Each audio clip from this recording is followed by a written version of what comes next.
semuanya, dimanapun kalian berada. Semoga teman-teman selalu dalam keadaan yang sehat dan selalu dimudahkan dalam mencari rezeki. Berjumpa kembali dengan channel Sahabat Pena, channel yang berisikan tentang konten cerita romantis yang diberi latar belakang berupa video pemandangan alam. Pada kali ini di hari Jumat tanggal 26 September tahun 2025. Kali ini saya menghadirkan sebuah kisah ya teman-teman, dan karena cerita yang berjudul Rumah Kami Surga Kami belum ada atau belum jadi ya, maka saya menghadirkan sebuah kisah selingan. Dan untuk kisah kali ini menceritakan tentang seorang pemuda yang bernama Anton ya. Dan kisah ini bermula ketika suatu malam Anton dibuat kelabakan karena kakaknya geger mencari laptopnya yang hilang dari tempatnya tersimpan di kamar. Anton yang memang telah meminjamnya tanpa seizin menjadi tak kalah panik, sebab laptop itu tertinggal di kantin sekolah, tepatnya di kamar Bu Lastri sang pengelola kantin, setelah dipakai nonton film bareng teman-temannya saat istirahat sekolah tadi pagi. Anton memang benar-benar ceroboh dan kena batunya kali ini. Ia melirik jam dinding di kamar. Sudah menunjukkan pukul 8 malam lebih sedikit. Ia harus mengambilnya malam itu juga. Kalau tidak, pasti bakal ketahuan kalau Anton yang telah mengambilnya tanpa izin. Diam-diam Anton mengambil sepeda motor dan langsung kabur menuju lokasi sekolahnya. Ia dan kelompok teman-temannya memang sangat akrab dengan Bu Lastri. Mungkin karena mereka tak pernah absen nongkrong di kantinnya tiap jam istirahat sekolah. Ia juga tidak keberatan bila Anton dan teman-temannya masuk ke kamarnya untuk nonton TV atau nonton film. Bahkan belakangan ini Anton dan teman-temannya suka memanggil Bu Lastri dengan julukan Bu Mary, bukan Bu Kantin seperti selama ini. Itu terjadi setelah di satu kesempatan Anton dan teman-temannya sama-sama menonton film itu, dan wanita pemerannya bernama Mary, hingga nama itu diabadikan untuk mengganti nama Bu Lastri.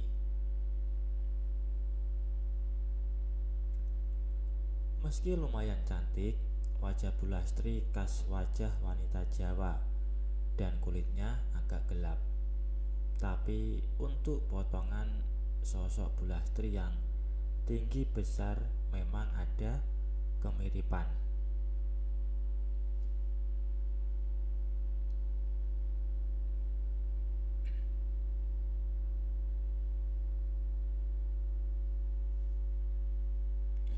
Sejak kematian Pak Munib, mantan suaminya Bu Lastri yang bekerja sebagai tukang kebun dan penjaga sekolah 2 tahun lalu, Bu Lastri tetap menjadi pengelola kantin dan ditinggal bangunan belakang sekolah. Posisinya sebagai pengelola kantin memang sempat nyaris tergusur gara-gara ada pihak luar yang mengajukan diri ke pihak yayasan. Namun, entah bagaimana ceritanya, hingga kini ibu dari satu anak dan 3 orang cucu itu tetap diperkenankan menempati rumah dinas penjaga sekolah dan mengelola kantin. Bahkan penjaga sekolah yang baru tidak mendapat jatah rumah dinas dan dibebaskan jaga malam hari. Saat sampai di sekolah, seperti yang Anton duga, pintu gerbang depan sekolah terkunci. Satu-satunya jalan masuk adalah lewat pintu belakang yang sengaja dibuat untuk akses keluar masuk Bulastri ke dalam kompleks sekolah bila sudah tidak ada kegiatan belajar. I know you told your friend you're not okay, and tell me what's wrong and why you never said you felt that way. Guess you're trying to stay strong and fake a smile until I look away. But I've known you too long, it hurts to watch your blue eyes fade to gray as you fade away. As you fade away. Yeah, I'm about to fade away, cause every time I wake up I feel like it's Monday. Something's going wrong with all the chemicals up in my brain. All of a sudden I don't look at anything the same way. Gotta build up of my thoughts sitting in an ashtray. I'm sorry that I'm so inconvenient, okay. Just let me be me and I'll stay out of your way. I can see the way you look at me, I'm such a disgrace. I never really asked to be brought into this place. You wanna love me? Well then baby I have a taste. All the highs and the lows, no you'll never be the same. I don't really wanna hurt you but I can't control the pain. If you're sticking by my side maybe we could be okay. Okay, maybe you could be the change I need today. I promise that I've never felt this way. I really hope that you will choose to stay through all the pain. I know you told your friend you're not okay, and tell me what's wrong and why you never said you felt that way. Guess you're trying to stay strong and fake a smile until I look away. But I've known you too long, it hurts to watch your blue eyes fade to gray as you fade away. As you fade away. As you fade away.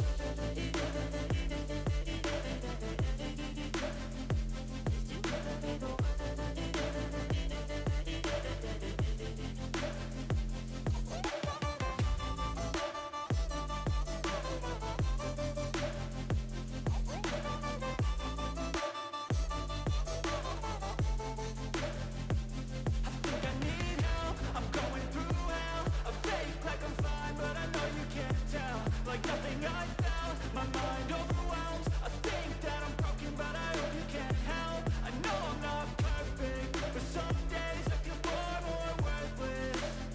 Baby, you make me feel nervous. If I still have you, I have purpose. It's all worth it. I know you told your friend you're not okay, and tell me what's wrong and why you never said you felt that way. I guess you're trying to stay strong and fake a smile until I look away.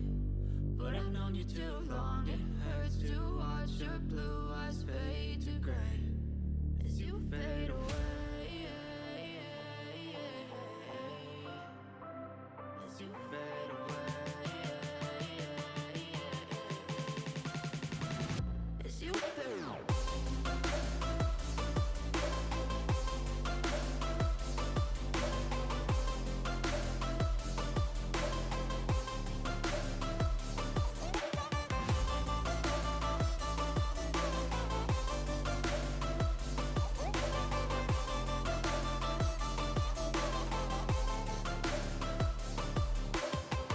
I know you told your friend you're not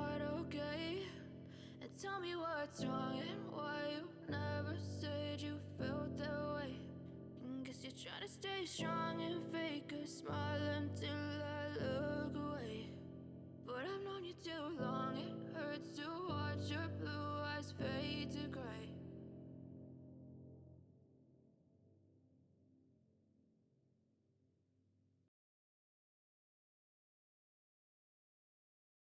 Untungnya lokasi sekolah relatif jauh dengan pemukiman penduduk. Anton menjadi leluasa menuju ke tembok pagar bagian bangunan sekolah yang banyak ditumbuhi pohon pisang. Setelah memarkir motor di tempat yang dianggap aman, ia mendekati pintu belakang dan dugaannya tidak meleset. Pintu belakang pun tertutup rapat dan tergembok dari dalam. Mustahil kalau ia harus berteriak-teriak memanggil Bu Lastri dari luar pagar. Bisa-bisa ia dianggap maling atau orang hendak berbuat jahat. Di tengah kekalutan membayangkan sikap kakaknya yang tengah kehilangan laptop, Anton melihat setumpuk lonjoran bambu dekat pematang, mungkin milik petani sayuran yang hendak membuat pagar untuk tanamannya. Ia pun menemukan akal. Ada pohon mangga di dalam lingkungan sekolah yang dahannya menjorok keluar di atas pagar tembok. Maka Anton memakai beberapa batang bambu untuk panjatan naik ke atas tembok. Meski agak sulit, akhirnya ia berhasil naik dan masuk ke lingkungan sekolah melalui pohon mangga. Anton langsung menuju ke lokasi kantin yang juga menjadi tempat tinggal Bu Lastri. Namun langkahnya tercekat. Di pelataran halaman kantin terlihat sebuah sepeda ontel kuno terparkir. Karena curiga, Anton mendekati lokasi sepeda terparkir dengan berjalan mengendap.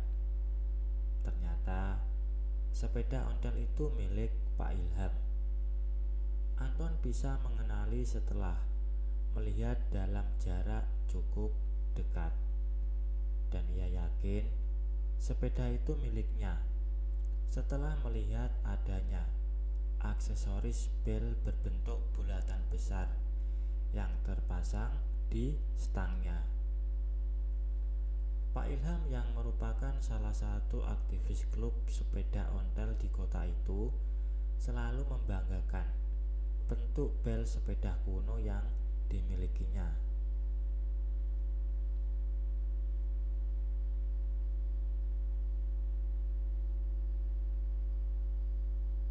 Menyadari hal itu, rasa ingin tahunya semakin menjadi.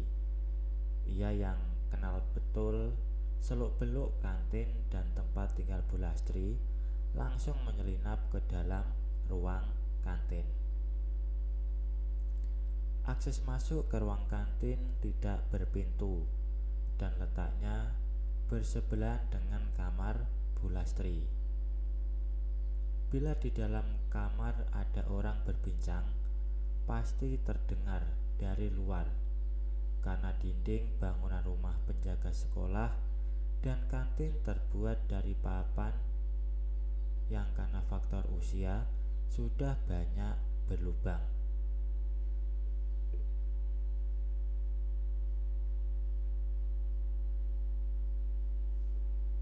Setelah menemukan lubang cukup besar yang memungkinkan melihat ke dalam, Anton langsung melihatnya. Dugaannya tidak meleset. Pria yang tengah di dalam ternyata benar Pak Ilham. Kepala sekolahnya yang berkepala botak dan berperut buncit itu. Ia sangat menyukai pijatan dari Bu Lastri. Namun Pak Ilham tak sekedar mendapatkan pijatan istri almarhum Pak Munib itu.